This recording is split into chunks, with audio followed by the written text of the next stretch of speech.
બિનહરીફ થવાની લાયમાં ભાજપે ગુજરાતને યુપી બિહાર બનાવવાની કોશિશ કરી હોવાનો આરોપ લગાવ્યો છે આમ આદમી પાર્ટીના ધારાસભ્ય ગોપાલ ઇટાલિયાએ। ગુજરાતમાં બિનહરીફ બેઠકોને લઈને શું કહ્યું છે ગોપાલ ઇટાલિયાએ તેની વાત કરીશું આ વિડીયોમાં। વૈષ્ણવજન તો તેને કહીએ જે પીડ પરાઈ જાનાને રે। નમસ્કાર, નવજીવન ન્યૂઝમાં આપનું સ્વાગત છે। હું છું જયંત દાફડા। ગુજરાતમાં 700થી વધુ સ્થાનિક સ્વરાજની બેઠકો બિનહરીફ થઈ છે, ત્યારે ગોપાલ ઇટાલિયાએ આ મામલાને લઈને કહ્યું છે કે ગુંડાગીરી, અપહરણ અને ખોટી એફઆઈઆરની કોશિશ કરીને વિરોધી પક્ષના ફોર્મ પાછા ખેંચવા માટેની કોશિશ ભાજપે કરી છે। 700 ઉમેદવારોના ફોર્મ પાછા ખેંચવા માટે ફિલ્મોની જેમ ગુંડાઓના ધાડે ધાડા ઉતર્યા હતા અને ઉમેદવારોને ડરાવવા માટે હર્ષ સંઘવીએ ગુંડાગીરી, લુખ્ખાગીરી અને પોલીસનો ભયંકર દુરુપયોગ કર્યો હોવાનો આક્ષેપ કર્યો છે। આ સમગ્ર મામલાને લઈને પહેલાં તો શું કહી રહ્યા છે ગોપાલ ઇટાલિયા, તેમને સાંભળો। નમસ્કાર મિત્રો, હું છું ગોપાલ ઇટાલિયા। ગઈકાલે 15મી એપ્રિલ 2026નો દિવસ હતો। ગુજરાતના ઇતિહાસનો સૌથી ખરાબ અનુભવ કહી શકાય એવો દિવસ। આપણા ગુજરાતને બિહાર અને યુપીની ગુંડાગર્દી વાળો માહોલ બનાવવાની કોશિશ ગઈકાલે ભાજપે કરી। ગુજરાતના ઇતિહાસમાં કોઈ દિવસ ક્યારેય ન બની હોય એટલી હદે અપહરણની, ધમકીની, ગુંડાગીર્દીની, ખોટી પોલીસ એફઆઈઆરો કરવાની અને ગમે તેમ કરી અને વિરોધ પક્ષના ઉમેદવારોના ફોર્મ ખેંચાઈ જાય એવી કોશિશ ગઈકાલે ભાજપે ભરપૂર કરી। મારા આ વિડીયોના માધ્યમથી ભાજપના કાર્યકર્તાઓને વિનંતી કરવી છે કે આપણા ગુજરાતને બિહાર બનાવવું છે। આપણે વર્ષોથી જોતા આવ્યા છે કે ચૂંટણીઓમાં અપહરણો થવાની ઘટના બિહારમાં બને, યુપીમાં બને, અન્ય કોઈ એવા રાજ્યો છે ત્યાં બને। ગુજરાતમાં ક્યારેય ચૂંટણીમાં અપહરણ થઈ જાય, ધાકધમકી થઈ જાય, છરા બતાવવામાં આવે, ગાડીઓમાં લઈ જઈ ઉમેદવારોને ભગાડી જવામાં આવે એવી ઘટના ગુજરાતમાં નથી બની। તો આ વખતે ગુજરાતમાં 700 કરતા પણ વધુ સીટો ઉપર ભાજપે બિનહરીફ જીતવા માટે થઈ સત્તાનો જે વિકૃત ખેલ ખેલ્યો છે એ લોકશાહી માટે ઘાતક છે। ભાજપમાં રહેલો કાર્યકર્તાને અત્યારે ભલે મજા આવે, ભલે ખુશ થતો હશે પોતાની પાર્ટીને બિનહરીફ જીતતી જોઈને, પણ ક્યારેક ભાજપનો નેતા થાકશે અને પોતે અપક્ષમાં ફોર્મ ભરવાની જ્યારે એની ઈચ્છા થશે ત્યારે એનું અપહરણ થઈ જાય, અપક્ષમાં ફોર્મ નહીં ભરી શકે। મારા ખ્યાલથી ત્યાં રાજકોટના કોટડા સાંગાણી આસપાસ એક વિસ્તારમાં ભાજપનો જ એક માણસ અને ભાજપના માણસે અપક્ષમાં ફોર્મ ભર્યું તો એનું અપહરણ ભાજપના ઉમેદવારના ભત્રીજાએ કરી લીધું। આ બહુ ખરાબ પરિસ્થિતિ છે। રાજકારણમાં બધું જ હોય છે, સારું પણ હોય છે, ખરાબ પણ હોય છે, સાચું પણ હોય છે, જૂઠું પણ હોય છે, પણ આટલી હદે ગુંડાગીર્દી એ ગુજરાતની સંસ્કૃતિ નથી।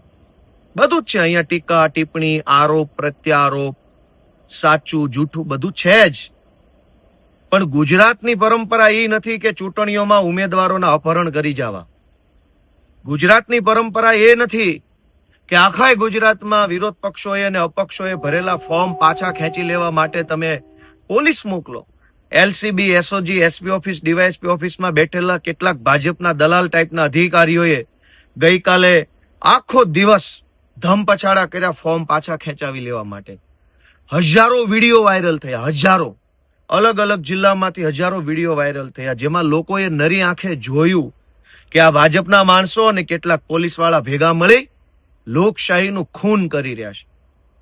અમે ફોર્મ ભરીએ, બહુ તો હારી જઈએ, પણ અમે ફોર્મ જ ન ભરીએ એ ક્યાંની વાત થઈ?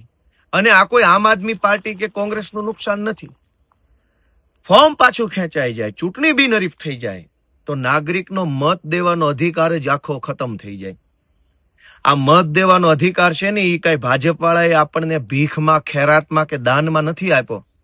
200 વર્ષ સુધી ભારત દેશના મહાન ક્રાંતિકારી મહાપુરુષો લડ્યા છે, 4-4, 5-5 પેઢીના બલિદાન આપ્યા છે।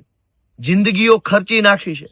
ત્યારે ભારત આઝાદ થયું ને આઝાદ થયા પછી બાબા સાહેબ આંબેડકરે 2 વર્ષ સુધી બંધારણ લખ્યું. 2 વર્ષ ને 11 મહિના, પોણા 3 વર્ષ. 200 વર્ષ આઝાદી માટે, 3 વર્ષ બંધારણ લખવા માટે, અને એના પછી આ બટન દબાવવાનો અધિકાર મળ્યો છે. આ કોઈએ ભીખમાં આપેલું મામૂલી વસ્તુ નથી. પણ ભાજપ પોલીસના દમ ઉપર ગુંડાઓ સાથે રાખી, ધાક ધમકી કરી, પૈસાની ઓફરો મારી 200 વર્ષના સંઘર્ષથી મળેલો મત છીનવી લેવા માંગે છે. તો ગુજરાતની જનતા કાંઈ નહીં વિચારે. અને નુકસાન ક્યાં આમ આદમી પાર્ટીનું છે? આમ આદમી પાર્ટીના 10 ઉમેદવારોને ધમકાવી, પોલીસનો કેસ કરી, એના પરિવાર ઉપર પ્રેશર લાવી, મમ્મી પપ્પાને ડરાવી, સાસુ સસરા ઉપર દબાણ લાવી, ફોર્મ પાછું ખેંચાવડાવી લીધું. એમાં નુકસાન મત આપવા વાળા હજારો લોકોનું ગયું કે જેણે ખેંચ્યું એનું એકલાનું જ ગયું. એકલાનું નહીં, સહિયારું નુકસાન છે. અને પહેલી ચૂંટણીમાં ભાજપને આવી આદત પડી ગઈ તો આવનારી બધી જ ચૂંટણીઓમાં ભાજપ આ ધંધા કરશે. મારી ભાજપના કાર્યકર્તાઓ જે સારા માણસોમાં આવે છે, એ લોકો જે લફંગા ટાઈપના છે એ નહીં, માત્ર સારા માણસની કેટેગરીમાં આવતા ભાજપના જે વ્યક્તિઓ છે એને વિનંતી છે કે તમારી પાર્ટીને રોકો. સત્તાની વિકૃતિનો આ સૌથી ગંભીર દોર ચાલે છે, સમય ચાલી રહ્યો છે, આને રોકવું પડે. આ સારી બાબત નથી. આજે વિરોધ પક્ષના ઉમેદવારોના અપહરણ થાય છે, કાલે ભાજપના માણસોના અપહરણ થશે. કેમ કે સત્તા એટલી હદે સત્તા મળી કે હજુ વધુ સત્તા જોઈએ, હજુ વધુ સત્તા જોઈએ. મુખ્યમંત્રીએ કાલે મહેસાણામાં ભાષણ કર્યું કે એવી રીતે મત આપો, એવી રીતે મત આપો કે કોઈ ફોર્મ જ ન ભરે. બાપાની પેઢીઓ તો છે નહીં કોઈની, મુખ્યમંત્રીની ની અમારી ની. ફોર્મ શું કામ ન ભરે કોઈ? અને સામસામા 2 પાર્ટીઓ ફોર્મ ભરી શકે એટલે જ તો આ દેશમાં આઝાદી લાવવામાં આવી છે. આઝાદી લાવવા જે હાટું કે એક આ બાજુથી ફોર્મ ભરે, એક આ બાજુથી ફોર્મ ભરે, અને પબ્લિક 2 માંથી એકને મત આપી અને નક્કી કરી શકે. એટલા માટે તો આઝાદી લાવ્યા.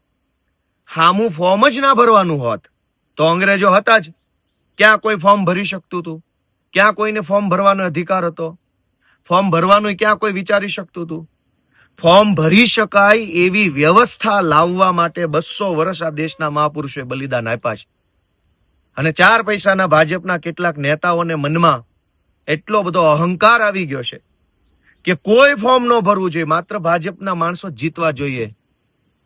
મારી તો ભાજપના નેતાઓ જેને સત્તાની હવા ચડી ગઈ ને એને વિનંતી છે કે ભાઈ સાહેબ, બાપા તમે ગયડા થશો ને, હાથ હાલતા બંધ થઈ જાય, પગ હાલતા બંધ થઈ જાય ને, ત્યારે તમારી જગ્યાએ કોઈ બીજો આવેલો હશે અને એ પછી તમારા પર તાનાશાહી કરશે તો શું કરશો? એટલે સત્તાની હવા મર્યાદામાં હોવી જોઈએ. સત્તાનો અહંકાર માપનો હોવો જોઈએ. ગુજરાતને યુપી બિહાર બનતું રોકવાની જવાબદારી ભાજપના કાર્યકર્તાઓની, આપના કાર્યકર્તાઓની, સામાન્ય જનતા બધાયની છે. કોઈ પણ, મેં ફરીથી કહું કે રાજકારણમાં ટીકા ટિપ્પણી, આરોપ પ્રત્યારોપ, સાચું જૂઠું બધું છે જ, પણ ગુજરાતની સંસ્કૃતિમાં ચૂંટણીનું ફોર્મ ન ભરવા દેવા માટે અપહરણ કરવાની વ્યવસ્થા નથી. આ પહેલી વખત 700 જેટલા ફોર્મ પાછા લેવડાવવા માટે હિન્દી ફિલ્મની અંદર જે ખેલ હાલતો હોય ગુંડાઓ અને સામાન્ય નાગરિક વચ્ચે, જૂના જમાનાની પિક્ચરોમાં ગુંડાઓ આવતા, ધાડે ધાડા ગામ ભાંગતા, એવો ગઈકાલે જે માહોલ થયો છે એ ખરેખર અત્યંત દુર્ભાગ્યપૂર્ણ છે. આવો ક્યારેય ગુજરાતના ઇતિહાસમાં ભાજપના રાજમાં નથી થયું. આ પહેલી વખત હર્ષ સંઘવીએ આટલી હદે ગુંડાગીરી, લુખ્ખાગીરી, પોલીસનો આટલો ભયંકર દુરુપયોગ કર્યો છે. આજે વિપક્ષ છે, આમ આદમી પાર્ટી છે એટલે પોલીસ આમ આદમી પાર્ટીને પકડે, ભાજપ આમ આદમી પાર્ટીને પકડે. આજે વિપક્ષ છે એટલે ભાજપ અને પોલીસ વિપક્ષ ઉપર એટેક કરે છે. કાલે વિપક્ષ જ નહીં હોય તો એટેક કોના ઉપર કરશે? આજે જનતાની પહેલા એક સુરક્ષા દિવાલ તરીકે વિપક્ષ ઊભું છે. આ જનતા છે, આ સુરક્ષા દિવાલ છે. અને અહીંયા ભાજપના સત્તા ભૂખ્યા, જે વરુ કહેવાય, સત્તા ભૂખ્યા લાલચુ રાક્ષસી માનસિકતા ધરાવતા કેટલાક નેતા છે. એટલે રાક્ષસી માનસિકતાના નેતા, વિપક્ષની દિવાલ અને પછી જનતા છે.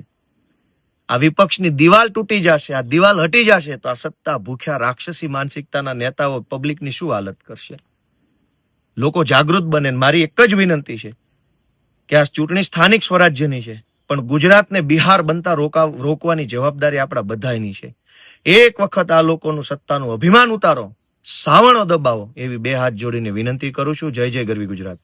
ગોપાલ ઇટાલિયાએ જણાવ્યું કે 15મી એપ્રિલનો દિવસ જે ગુજરાતના ઇતિહાસમાં સૌથી ખરાબ અનુભવ તરીકે કહી શકાય તેવો દિવસ રહ્યો, કારણ કે આપણા ગુજરાતને યુપી બિહાર જેવો માહોલ બનાવવાનો કોશિશ કરવામાં આવી. ગઈકાલે ભાજપ દ્વારા આ પ્રકારની કાર્યવાહી કરવામાં આવી.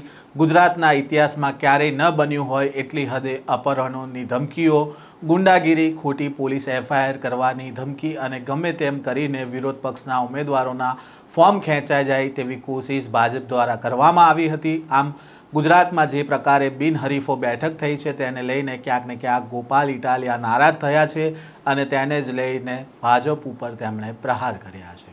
આ પ્રકારના સમાચાર અહેવાલ સાથે ફરી મળીશું. નવજીવન ન્યૂઝ સાથે જોડાયેલા રહેજો.